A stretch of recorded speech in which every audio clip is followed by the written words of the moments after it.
La question toujours des territoires créatifs, c'est qu'il est important de ne pas faire copier-coller, parce que chaque situation, chaque historique va être différente.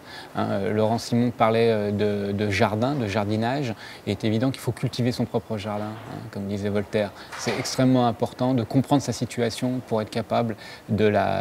s'adapter à sa propre demande, à ce que va demander la démarche créative locale. Ensuite, la démarche internationale et de réseau international, elle va permettre de faire des comparaisons, va nous permettre de gagner du temps, de faire des différences,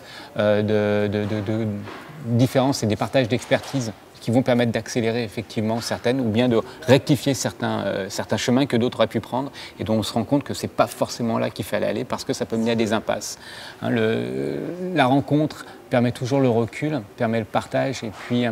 puis la conscience parfois des bonnes idées, des moins bonnes idées. Et je pense que ce côté détendu aussi permet d'avancer fortement et c'est une réelle plus-value. Creative Wallonia peut par contre, en ayant une analyse de son territoire et des forces en présence et des croisements que l'on peut faire émerger des nouvelles formes d'industrie, d'idées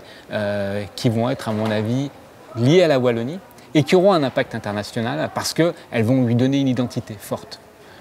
Et il ne faut pas oublier par exemple le Cirque du Soleil au Québec. Le Cirque du Soleil est né à un moment donné d'une idée de rencontre et puis c'était extrêmement fragile au départ, mais il y a eu tout un corpus, ce qu'on appelle le middle ground, tout un corpus d'organisations politiques, financières qui ont permis à cette industrie de se lever et de devenir beaucoup plus forte et à créer ensuite des pratiques et qui ont permis à d'autres industries et à d'autres entreprises qui ont suivi de gagner du temps aussi dans leur développement. Et c'est évident que maintenant la collaboration industrielle va être intéressante et le rapprochement aussi entre le politique et l'industriel sur ces questions-là, et l'universitaire bien entendu.